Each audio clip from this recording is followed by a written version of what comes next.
my name is Elizabeth, and I'm an alcoholic. I'm really nervous tonight too. I think I'd almost prefer to speak in front of like 400 or 500, 600 people than to speak in front of people that I respect and love as much as I respect and love Wallace and people like Tom, who has paved the way for so many of us. So it's really hard to talk in front of your heroes. But thank you, Wallace. Thank you so much. I've known Wallace my whole sobriety, and he has been instrumental in several different times in my sobriety and things that I've done, and for that I'm grateful. He was one of the angels that was put in my life. To me, I do believe in God, and I do believe in angels, and I think a lot of my angels have skin on it, and Wallace has been one of those. He actually gave me the idea. Some of y'all may recognize me because I used to be the grapevine lady. And one day I was sitting at a meeting, and he came over and sat beside me, and he goes, "Well, you don't know how important these were to us when we were in prison."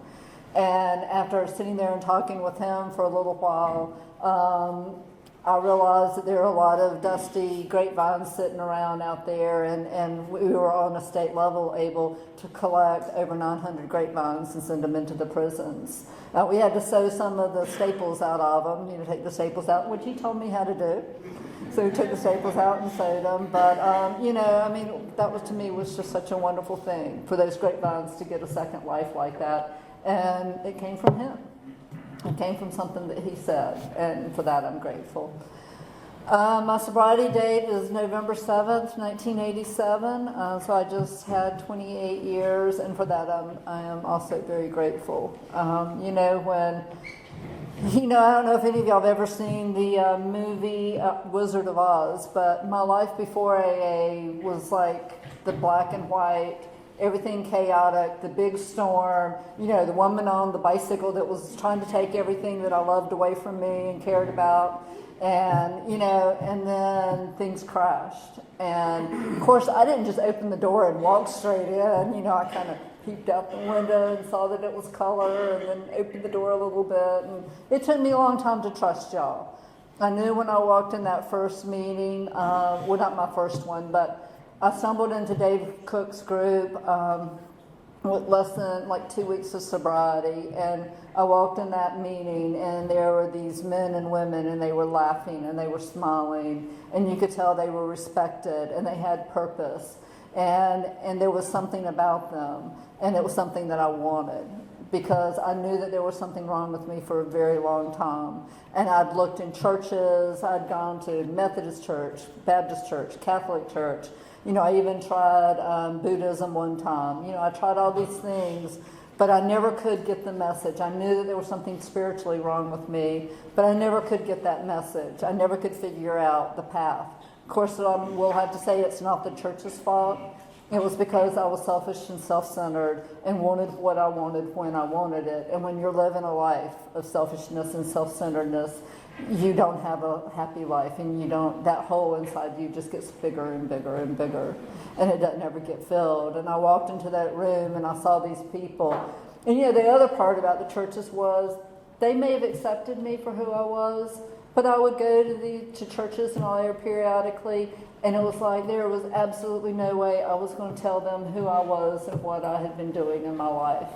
Because if they knew who I was and what I'd been doing, then they wouldn't have wanted anything to do with me. And I believed in God, and I believed that God worked in people's lives, but I felt like God was here. The people that he worked in their lives were here, and I was somewhere down here. He didn't have time. I wasn't important enough for him to work in my life. And now I know that that's no longer true. When I'm open to it, things happen, and I know that there's something bigger than me. And, even the really bad things. I went through a really bad depression when I was 10 years sober, and my sponsor said, "I want you to thank God for the gift that's going to come out of this time in your life." And I repeated that over and over, almost like a mantra.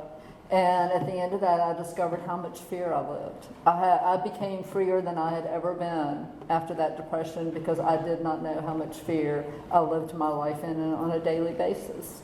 And for that, I'm grateful. And every bad thing that's ever happened to me, if I allow it to, something really good comes out of it. May not have been it almost is never what I think it should be or what I want it to be, but it's what I needed. And it was the thing that truly made me happy at the end of the day. And so for that, I'm grateful. And God also lets me know, it's very gentle nudges. He lets me know when I'm on the wrong path, and he lets me know when I'm on the right path. This week, the morning before Wallace called me, I had a realization. I am very involved in service work, and I've been doing a lot on service, and I've gotten really busy. I've almost taken on more than what I can handle, and I have not been as connected at my meetings, and because I'm not as connected, I started finding reasons why I didn't have time to go. And the more I didn't go, the more it became easier to not go. And then I started finding myself, doing things that were not technically wrong, but they weren't spiritually right either. They were based on self, and they weren't based on the spiritual program that I've been taught that I want to live. And it was funny, I made that realization. It was funny, I called up my sponsor, I called up Dave, and I called up my sponsee, and, confessed to all three of them what was going on. And, my sponsee, I thought she would well, I didn't even notice. And she was going, yeah, I could tell something was going on. They can see us so clearly sometimes. We don't get to hide things from them. And so I know I need to sit down and do an inventory and talk with my sponsor and find out why I'm feeling so disconnected from the group, because it's nothing they're doing. It's something that I was doing.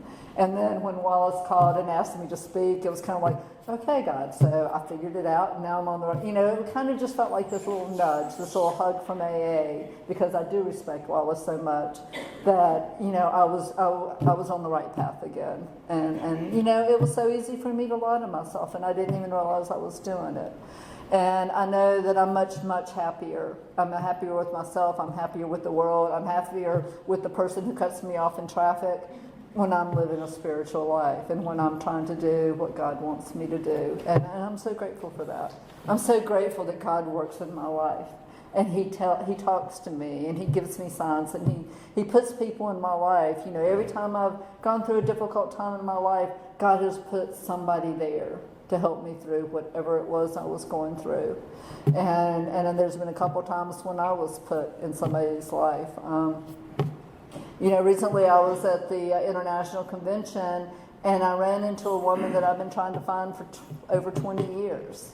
And she was there, and it turned out that I used to drink. I drank, me and my ex-husband and her husband all drank together. And we all got sober, and he had recently died. And she needed to be able to talk with me, and so that she could heal some from losing her husband, because I knew him when he was drunk and when he was sober, and there were things that she could talk with me about that she hadn't felt safe talking to anybody else about. And to me, that's God working in my life. That's God not saying you don't matter.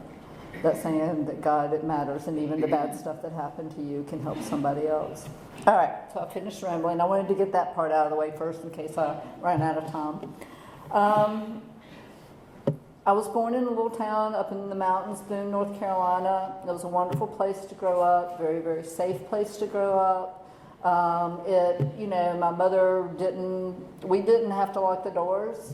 I remember my mother going in the store and leaving the keys in the ignition. Almost nothing really bad happened up there. There was a couple things, but for the most part, it was very safe. It was very isolated.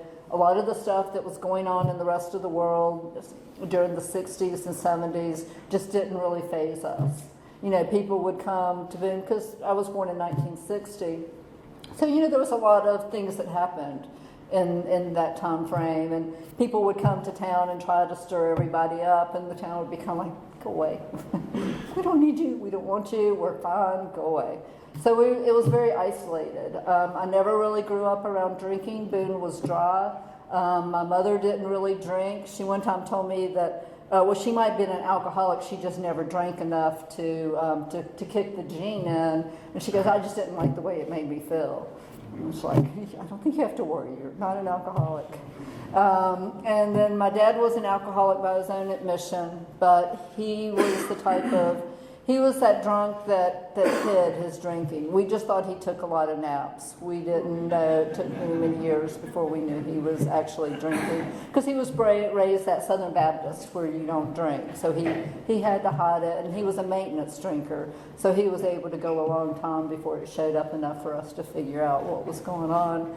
The most drinking I saw growing up was on Bewitched. You know, they have come home from work and Darren has a cocktail. And I really wasn't around it.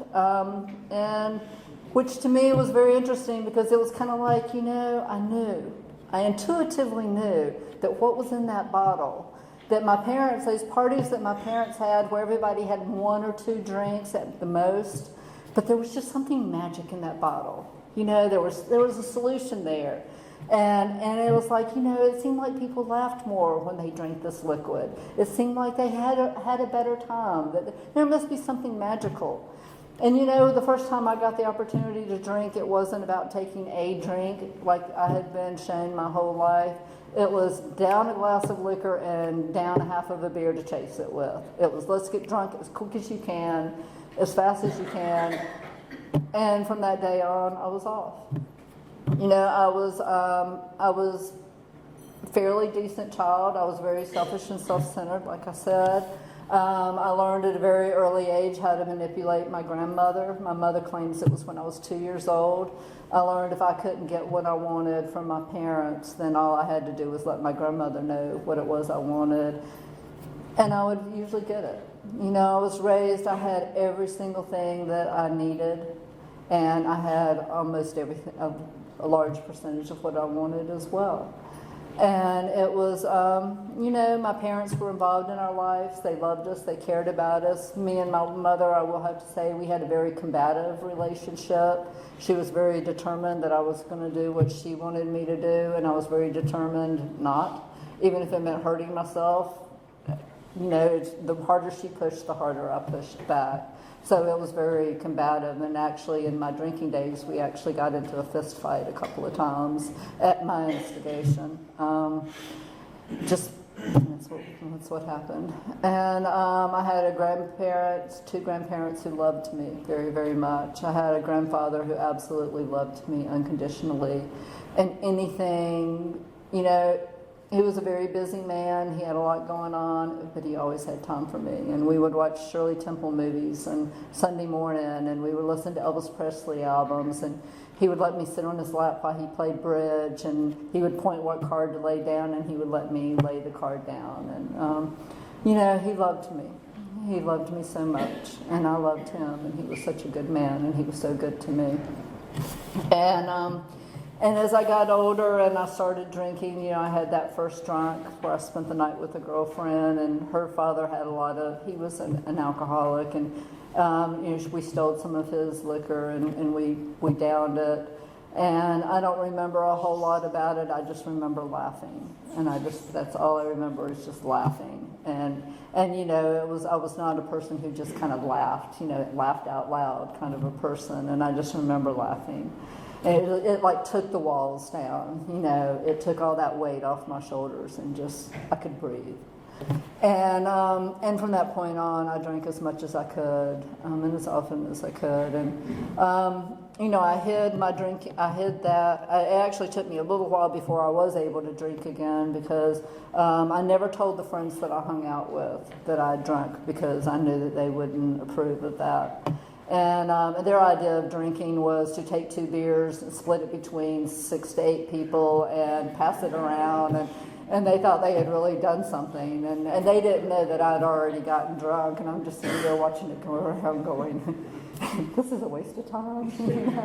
This is just a frustrating thing. That is not even good. And but to them, that's all they needed. You know, that's all they wanted. And so I changed friends, and I started hanging out with a group of friends that partied like I did. And, you know, I'd had several instances where I had been around alcohol, but there wasn't enough to get drunk. You know, it was maybe a drink, 2 drinks, but there wasn't enough of it for me to get drunk. And I will never forget the night when we had enough. I'm from Boone, so Blowing Rock was wet. I can tell you where we pulled up in the parking lot. I can tell you that it was a star-filled night, very clear, not a lot of clouds in the sky. I can tell you where we stood, where we talked the guy into going in and buying us 3 6-packs of Heineken. I can remember where we were standing at the bumper when he brought the beer out and handed it to us, because 3 6-packs between 2 of us, that was enough. You know, and from that point on, I was now hanging out with someone who had their driver's license, and the drinking age was only 18. Ordered a fake ID out of the back of High Times magazine, and you know, we were off.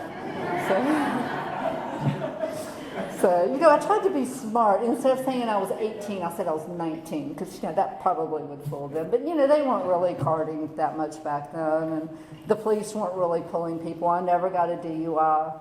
But the truth is, the police really, they weren't pulling people like they do now. And, you know, I like to include this because for a while I tried to say I wasn't one of y'all, because I very rarely blacked out, passed out, or got sick. And I was able to maintain for a very, very long time. And I like to include that in my story, just in case there's somebody out there that's saying, well, maybe I'm not an alcoholic because I didn't black out like everybody else is saying. But you know, when you have a 1.5-year-old and you're sitting at a table and you're barely meeting your child's needs, you're barely keeping her fed, you're barely keeping her clean, you're doing the bare minimum of what you have to do, and you're sitting at that table at 10 o'clock in the morning drinking wine coolers and not letting anybody know what you're doing, and you haven't had breakfast yet, and you're doing that day after day after day, and you're dying inside, where it's to the point where you have almost no emotions and you have no feelings left, and you feel spiritually dead and emotionally dead, and you feel like you're scared you're not going to be around to raise your child, and this child means more to you than anything in the world, and you're just barely meeting her needs. Something's wrong. You know, and I didn't know what it was at first. But I tried to say it wasn't the alcohol. I tried to say it was my ex-husband, well, he was my current husband at the time. It was him and his drinking and his drug abuse, and when he got straightened out, then I would be okay. And it was, you know, my mother didn't understand me, you know, and I couldn't let my family know what was going on because I was so ashamed and so embarrassed. And I was down to 100 pounds. And I had so much guilt and so much remorse. My granddaddy, who loved me so much when I was in high school, I'm just going to briefly touch on outside issues just because it's important for me to include that in my story. But when I was in high school, I left home when I was 16 years old, and well, actually, it was 1 month before I was 17, and I was selling things that the police department didn't really approve of. And my grandfather had been mayor of Boone for a while, and you know, if you're in Boone, everybody back then knew everybody. So you know, there was no hiding what Elizabeth was doing. Pretty much so, most everybody knew what Elizabeth was doing. And so the police chief went to my granddad and said, look, we know what Elizabeth is doing, and we're not going to arrest her, but please try to get her to stop. And this man who I loved so much called me into his house and was sitting there with tears streaming down his face. And he's begging me to stop doing what I'm doing. And he's not telling me I'm embarrassing the family. He's not telling me, what I'm doing to everybody else. He's sitting there begging me to straighten out my life, begging me to not get arrested, begging me, what can they do to help? And the only thing I knew what to do, because I didn't know how to handle those emotions of what I was feeling, is I slapped this man. And, it took me a very long time in sobriety to get over that, because this man loved me so much, and he had done so much for me, and he showed me his love in so many different ways, and he would have done anything. He would make my grandmother go buy groceries and drop them off at my house.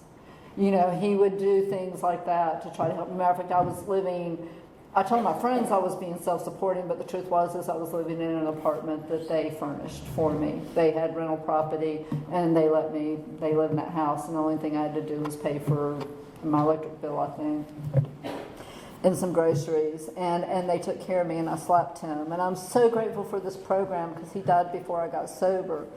But what this program did is y'all taught me how to make amends to that man. He had given me all these little knickknacks, jewelry, and I mean, not expensive jewelry, but little dangly bracelets and little teeth sets, and I hid all those in drawers because I could not look at them. If I ran across them in a drawer, it would just make me cringe, and I would just hate who I was, and I would hate what I had done to him, and I would hate the fact that I wasn't the type of person that he could have been proud of, because I wanted him to be proud of me.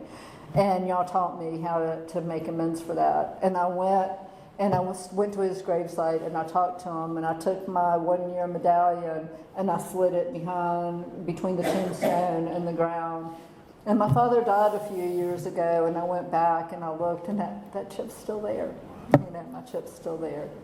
And I told him, and I made amends, and now all of his stuff is out where I can see it. And I smile, and I'm so grateful that I had somebody like that in my life. And then later on, right before I left Boone, how I got to Raleigh was that I was with some friends, and one of the girls I was with died of a drug overdose. And, you don't think that something, you just don't think that's going to happen. And we should have called the ambulance. There were signs we should have called the ambulance sooner, and we didn't. A, we didn't want to get in trouble, and B, we never dreamed that would have been the consequences of that night. And so I moved to Raleigh for a geographical cure because I just couldn't stay in Boone anymore. And there I met my future ex-husband.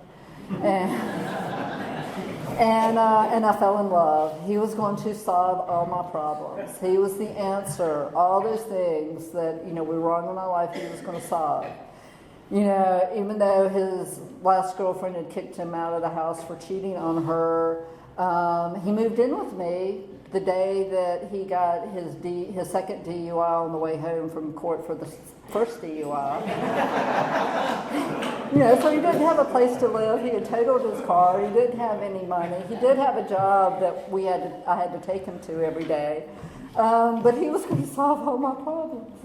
But I did love him, and I still love him. We're divorced now. He got sober first, but he couldn't stay sober, and at 7 years sobriety, for my own sobriety and for my daughter's health, I had to leave that marriage.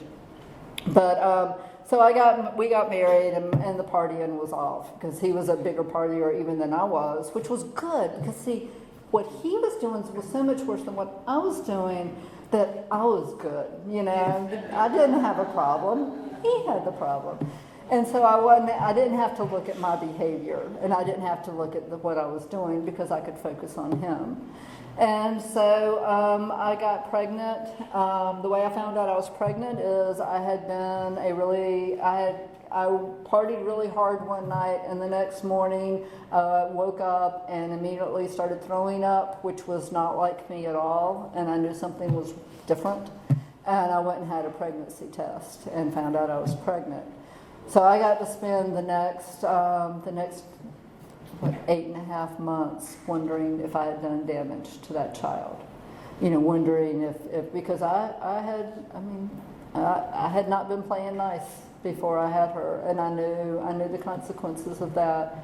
And even though I wanted this child desperately, and I loved this child, and I wanted to be a mother because that also was going to fix what was wrong with me. And I knew that I shouldn't party. I convinced myself that, they told me that dark beer had a lot of iron in it. And well, that's healthy for the baby. And I had done woodworking at one point. Whenever you got hurt, the place that I worked for just gave you the Tylenol 3 with codeine. And, you don't throw what's left over away. And someone told me that codeine didn't hurt a child. So I could make it a week or two, and then I would drink. I would be good. I would sip a beer for, 3 hours. But what I did do was I made anybody around me miserable because they could drink and I couldn't drink, and I was a royal, And I made their life miserable because it wasn't fair that he could drink and I couldn't drink. And I all of a sudden discovered a really, really strong craving for sugar. I hadn't really eaten sweets before that, and I got sober, and all of a sudden I'm eating so much sugar. I never hid my alcohol, but I was hiding the amount of sugar I was eating. And, I found out after I got sober that that was my body trying to replace the sugar that it had lost from the drinking.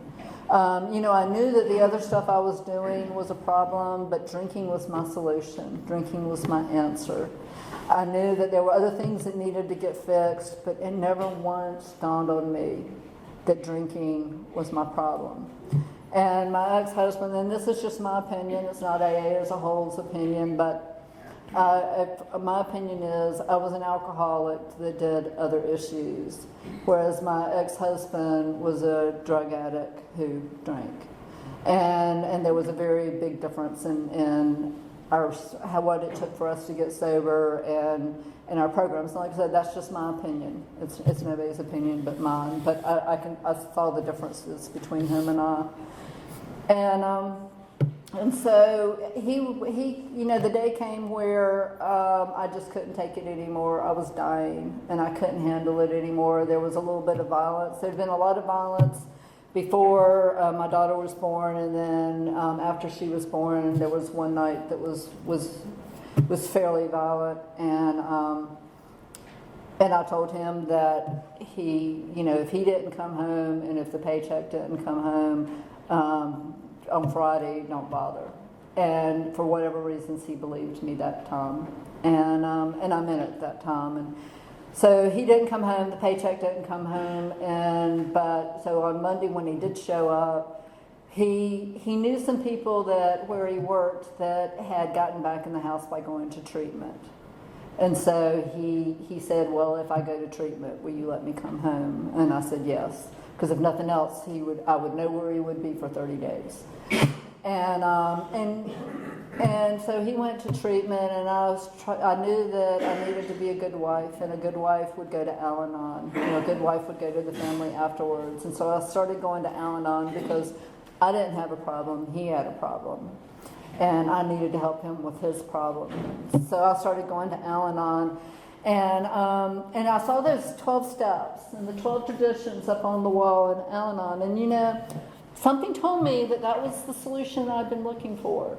I remember thinking one day when I was younger, I don't understand how life works. I just don't get it. I wish there was a book that gave me an instruction manual of how to live life, because I don't get it. I don't understand it. I just don't seem to be able to navigate that.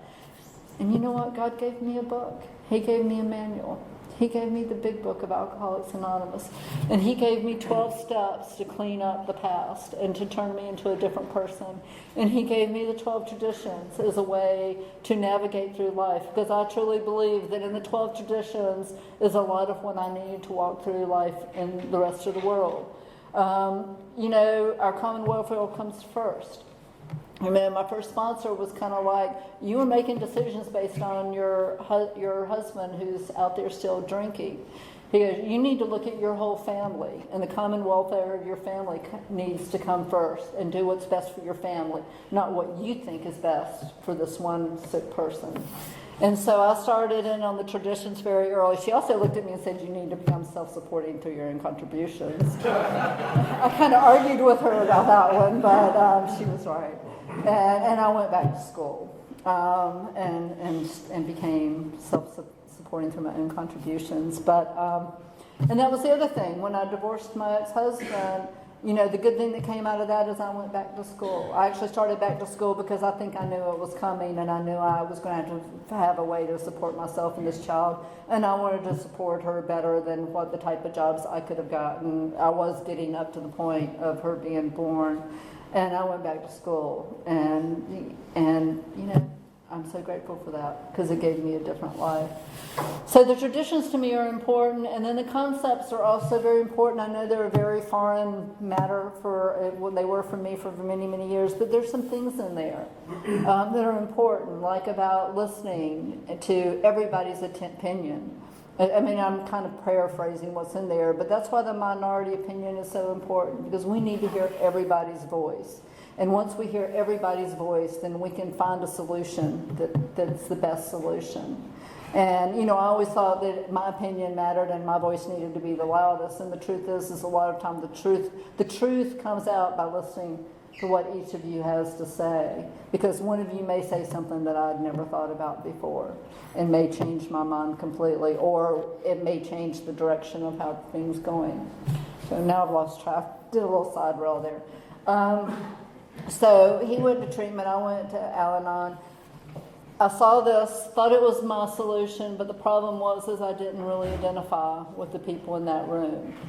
And I just didn't have the identification piece, which is so critical. It's so important. Because I went to an open AA meeting with my ex-husband, and I identified. So I had the steps, the traditions, and I identified. The problem was I didn't think I was an alcoholic yet. I figured I was on my way there, but I didn't think that I was one yet. And because my drinking was so much less damaging on the outside than his drinking had been. And so, you know, I was dying inside. I was so numb. I was just, you know, I'd reached that point where I was like, God, please just, it was that alcoholic prayer, just help. And I didn't put any conditions on what that help was supposed to look like. I just help. I'm dying. Help. And so he was coming in and out, and you know, I didn't want him to drink because when he drank, it meant possible violence. It meant the paycheck not coming home. It meant my bank account usually went down to zero, even though I had a separate account. And he was really good at signing my name. It meant total chaos. But you know what? If he drank, then I could drink and not feel guilty about it. I could get drunk too and not feel guilty about it. So, you know, even though he was going in and out and I was, that's a problem when you want someone to drink when there's that many consequences to it. And one day we were doing at a Tina Turner concert, and he was out, so I was drinking. And, you know, certain things you do to get ready for concerts. And we were in the parking lot, and all of a sudden I had this voice that kind of came from outside of me, and it said, if you keep doing what you're doing, your life will never get any better than it is at this moment. And I was dying. You know, my life was so empty and so gray. It wasn't light gray, it was dark gray. And I knew I couldn't keep doing it, and I heard that voice. And we went to the concert, and on the way home from the concert, Tony said, I'm going to stop and get some beer. Do you want anything? And I'm like, no, thank you. And he got the beer, and I didn't drink. That was Friday night, and he didn't, and I didn't drink the rest of the night, and I didn't drink all weekend. And, you know, God sometimes puts little seeds in our head, and it was like one day we were driving down Ridge Road, and he goes, oh, that was where they used to take us to treatment on Monday nights. When I was in treatment, they used to take us to meetings there. And for some reason or another, I had filed that away in my brain. And I was taking a class that night, and I went to the class, and afterwards I drove to that meeting. And I wasn't sure if I was going to pick up a white chip. I was actually, you know, I had been exposed to the 12 traditions, so I was ready for one of y'all to come up and say, you know, you're not enough of an alcoholic, you need to leave. And I had this, well, all it says is I just have to have a desire. But, you know, the fact that my hand was doing like this with the coffee, and I was down to 100 pounds, and I'm sure I looked horrible, nobody said anything to me about it. And I picked up a white chip that night. And I wasn't convinced. I had decided I was going to try y'all out and see what y'all were about. But I wasn't sure that I was an alcoholic. But, you know, I'd try y'all out, figure it out. Then I'd go back out, finish drinking. And then when I really, really was an alcoholic, then I would come back. And I'm still trying y'all out. So far I like it. But I went to, let's see, where was it? You know, I thought I had another year of drinking in me, but I went to that big book group, and there was these three men sitting on the front row. One was Dave C., one was Haas, and one was Robert H. And you know, I watched those three men, and there was just something about them. And I started going to that home group because there was just something about that meeting. You know, the women were clean, they were happy. You know, there was just something in that meeting, and I had a little glimmer, a little bit of the color started coming in. You know, that little glimmer of hope. Maybe I can find what I'm looking for. You know, I didn't have to hide too much about, you know, maybe someday when I trusted y'all better, I could be honest about who I was. Because these people were telling things about themselves that were much worse than the things that I did. And people still love them and still care about them and still respect them. And you know, and I got to 30 days, about 3 months. And I decided it was time to drink again. But what had happened is I had been doing the things that y'all told me to do. Y'all told me to get a sponsor. You told me to get a home group. You told me to work the steps. You told me to get on my knees in the morning and ask God to keep me sober. You told me at night to thank God for the sobriety He had given me that day. And that day I decided I was going to drink. And I sat on my couch and said, today's the day I'm going to drink. And I sat there, and today's the day I'm going to drink. And at the end of the day, what had happened is I had realized that even though my life still wasn't great, it was better. It was better than what it had been. And I had that hope. And I realized that I'd been fighting the desire to drink every single day. You know, no matter what I was doing, there was this constant, you know, thing going in the back of my head about, should I drink, should I not drink, should I drink, should I not drink? And I realized even though I had done the best that I could to get on my knees and ask God to help me stay away from a drink, I had not truly, with my whole heart, asked God to help me stay sober. And that day, sometime the next day or two, I got on my knees and for the first time truly asked God to help me stay sober. And God took away the desire to drink. And I've been sober ever since. I didn't have to go back out, and for that I'm grateful. You know, y'all helped me raise my child, and for that I hear things come out of her mouth. You know, I was a single mom for a lot of my sobriety, and she was young, and I couldn't afford to take her to meetings all the time. So she would come to open speaking meetings with me, and, you know, she would overhear my conversations with sponsors, sponsees, and all. And, you know, I hear things come out of her mouth like, you know, I was just so angry. I didn't know what to do, so I went home and said the Serenity Prayer. You know? And she learned from y'all, and she learned how to be a good person, and she has good values and good morals and good judgment, and I attribute that to y'all. Not so much what I taught her, but what y'all taught her and what she saw from us, because a child's going to listen to what you do a whole lot louder than they're going to listen to what you say. And I have a good relationship with her. We've actually, she still lives in Boone. She moved up to Boone to go to college and hadn't left. And we're actually thinking about maybe going into business together and doing some stuff up in Boone and maybe moving back up there. So, you know, God has, you know, it's kind of neat because right now there's no clear path other than the fact of staying sober and getting back to my home group and starting to do things the way I need to, the way that y'all taught me is where the true happiness is. I have a lot of unknowns in my life right now, and at one time that would have driven me crazy. And, you know, today it's okay. It's okay to be in the hallway, because what I figured out, you know, they used to tell me that you know, well, you're in the hallway and God just hadn't opened up the other door yet.